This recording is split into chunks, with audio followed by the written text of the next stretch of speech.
La ilaha illallah, la ilaha. Bismillahirrahmanirrahim. Assalamualaikum warahmatullahi wabarakatuh. Alhamdulillah wassalatu wassalamu ala asrofil anbiya'i wal mursalin Sayyidina wa mulana Muhammadin wa ala alihi washabihi ajma'in, amma ba'du. Berjumpa kembali dengan kami Ustadz Eri Prasetya, konseling tumbuh kembang dari SDIT Arisalah, menyambung dengan beberapa hal yang pernah kita sampaikan pada kegiatan parenting education. Hari ini saya akan mencoba menjabarkan sekaligus menjawab beberapa pertanyaan-pertanyaan yang pernah ditujukan kepada saya, dan terutama bagaimana kita mengkondisikan menjadi orang tua yang hebat untuk anak-anak kita. Tentunya ini akan terjabarkan dengan banyak pertanyaan-pertanyaan yang insya Allah akan kita membahasnya untuk mengurai bagaimana menjadi orang tua hebat itu seperti apa. Namun pada dasarnya untuk menjadi orang tua yang hebat itu butuh sebuah kesadaran yang luar biasa daripada diri pribadi kita masing-masing orang tua. Dari tujuan pernikahan kita, membangun keluarga kita, ini untuk apa? Jadi keluarga yang hebat adalah keluarga yang mendasarkan pernikahannya, rumah tangganya ini atas dasar Allah semata.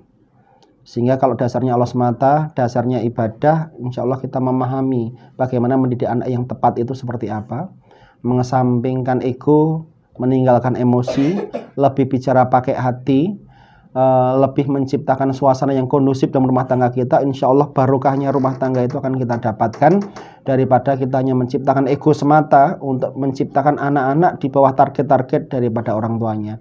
Insya Allah itu loh yang saya sampaikan terkait dengan bagaimana paradigma tentang orang tua hebat. Nah, terkait dengan orang tua hebat, ada beberapa pertanyaan-pertanyaan yang harus saya bahas. Untuk yang pertama,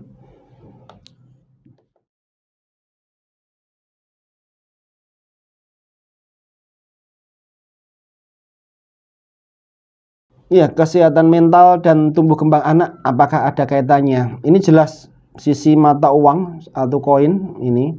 Dalam satu koin ini ada dua sisi. Sisi tumbuh kembang yang harus saya bahas dulu, kemudian sisi kesehatan mental. Ini kita tahu bahwa tahapan tumbuh kembang anak itu diawali dari fase ke fase.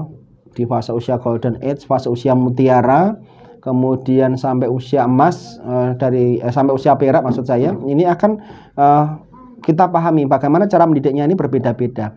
Nah, bayangkan ketika dari fase ke fase ini anak mengalami gangguan mental atau mengalami permasalahan kejiwaan pada anak-anak, tentunya ini korelasinya sangat banyak sekali, hubungannya sangat besar sekali.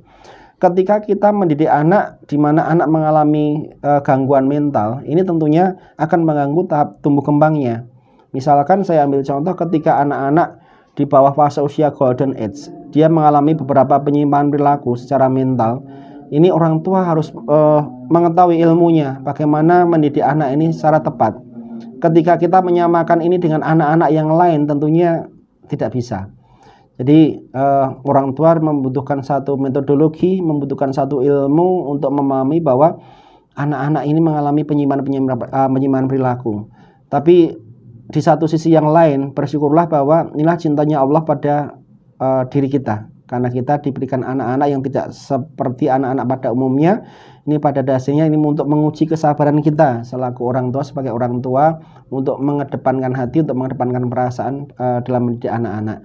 Jadi jelas sekali kalau pertanyaannya apakah ada korelasinya, ada hubungannya, jelas ada hubungannya. Tumbuh kembang anak dengan gangguan mental psikologi anak itu pasti. Ini kalau anak mengalami gangguan mental psikologi, seiring dengan perkembangan waktu, anak pun karakternya akan bervariatif, akan macam-macam gitu. Anak yang saya ambil contoh misalnya anak yang mengalami tantrum berlebihan, anak yang mengalami ego atau kemarahan yang luar biasa. Ternyata setelah saya telaah, setelah saya kaji, tantrum yang berlebihan tidak lain tidak bukan, ini saya kaitkan lagi dengan ilmu agama. Harta yang syubhat atau harta haram yang disuapkan kepada istri tak kala istrinya hamil ini dan menjadikan anak-anak mengalami tantrum yang luar biasa, itu korelasinya ada di situ. Ini. Kemudian kalau kita jelaskan secara psikis, ini tidak tenangnya seorang bapak, tidak tenangnya seorang imam dalam mencarikan nafkah, buat istri dan anaknya, dan istrinya mengetahui tapi tidak bisa bicara dan tidak bisa mengatakan, ini akan mengganggu perkembangan psikis anaknya nanti. Korelasinya sebenarnya ada di situ. Jadi sekali lagi pertanyaan ini, ada korelasi antara gangguan kejiwaan pada tumbuh kembang anak, itu pasti ada. Itu jawaban saya.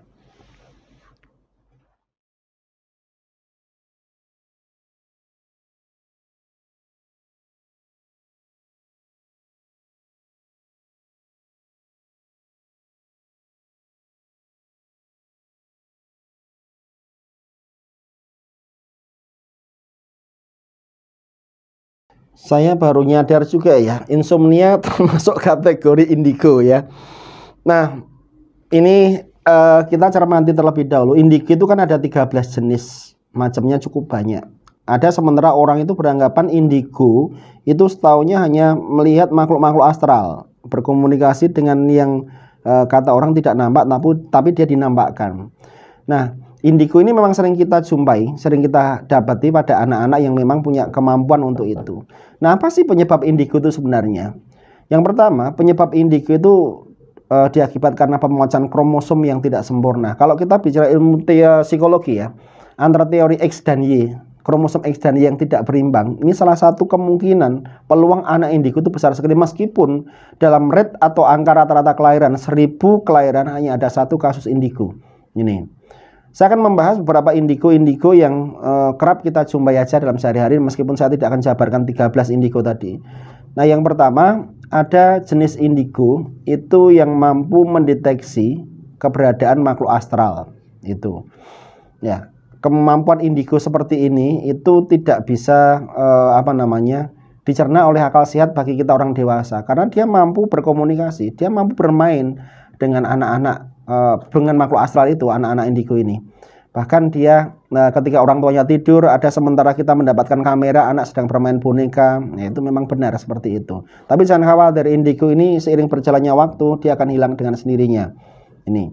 Kemudian yang kedua, jenis indigo yang sering kita jumpai pada anak-anak itu, kalau orang Jawa bilang itu ngerti sak durunge minarah, itu juga ada jenis indigo yang seperti itu. Nah, pola indigo ini selalu membisikkan pada orang tuanya, Bu, jangan ke sana karena di sana sebentar lagi akan seperti ini. Awal mulanya pertentangan yang luar biasa pada diri orang tua, nggak mungkin, tapi setelah dicermati ternyata itu benar.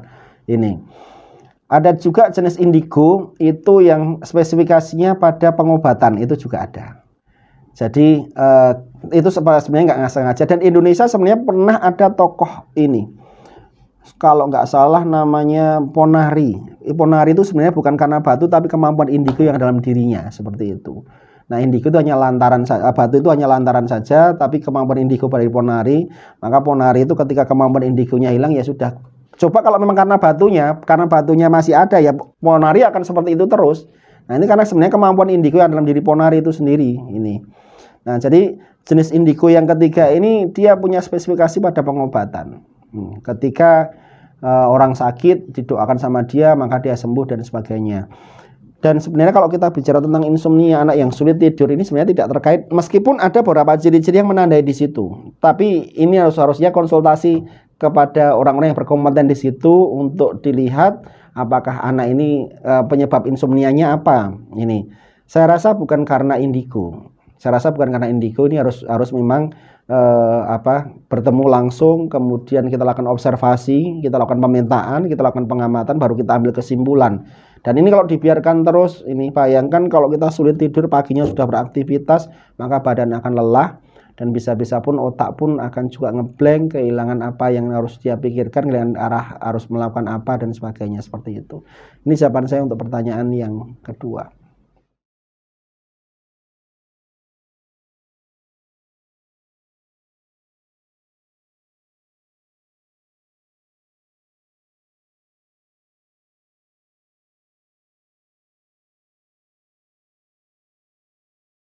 Memang secara psikologi, anak perempuan itu wajib hukumnya cinta pertama pada bapaknya.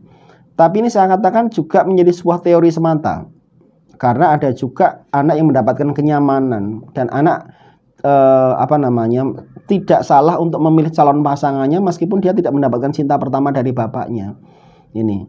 Jadi ini feedback aja, saya katakan cinta pertama anak perempuan dari bapaknya, karena perempuan itu hatinya lembut.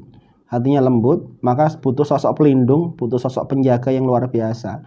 Maka hancurnya hancurnya figur seorang bapak pada anak perempuan itu ketika seorang bapak itu kasar kepada perempuan, terutama ibunya, itu kan juga perempuan, kemudian berani mengatakan talak atau cerai kepada istrinya, maka hancurlah hati anak perempuan, dan disitulah hancurnya kehormatan seorang bapak ini.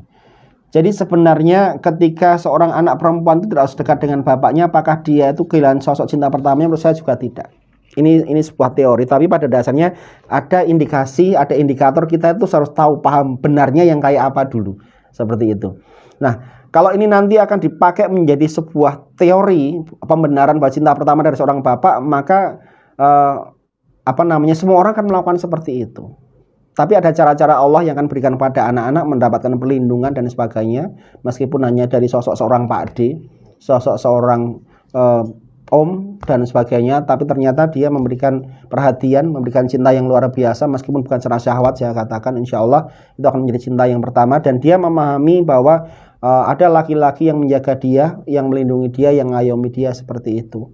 Ini karena perempuan itu adalah makhluk yang memang harus dijaga, makhluk yang harus dilindungi, makhluk yang senantiasa harus disanjung, yang harus dipuji, seperti itu. Dan dia mendapatkan perhatian yang lebih dari minta lebih dari sosok seorang laki-laki. Jadi saya mengesampingkan sebuah teori ini, tidak semata-mata bahwa cinta pertama itu harus datang dari seorang bapak, tidak. Tapi teorinya harus kami sampaikan kepada parents, pada orang tua, memang sosok cinta pertama anak perempuan itu pada laki-laki. Ini kalau lebih detail lagi, kami khawatir, kami takutnya ada juga yang mengatakan tidak selama. Maka saya katakan ini fleksibilitas, fleksibel, cuman teorinya seperti itu.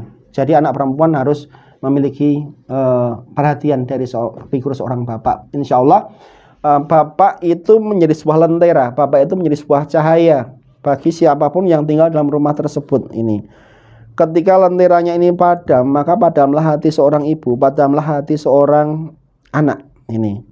Dan ibulah yang akan menggantikan posisi ini ketika itu tidak didapatkan dari seorang bapak. Maka sungguh sangat memprihatinkan sekali ketika sosok seorang ibu menggantikan seorang bapak, harus mencarikan nafkah untuk anaknya, dia harus mendidik anaknya, dia harus menjaga merawat anaknya ketika sakit dan sebagainya. Dan harapan kami di sini para parents semuanya mendapatkan yang terbaik dari Allah SWT. Demikian yang bisa saya sampaikan. Mudah-mudahan apa yang saya berikan jawaban ini menjadikan satu kepuasan bagi antum semuanya. Harapan kami sekali lagi, ini sebuah ikatan yang kuat antara sekolah dengan orang tua untuk menjadikan anak-anak kita menjadi anak yang hebat. Demikian, jika ada yang baik itu semata-mata bersumber dari Allah, tapi kalau ada kelirunya dari saya mohon dimaafkan. Billahi taufiq wal hidayah. Wassalamualaikum warahmatullahi wabarakatuh.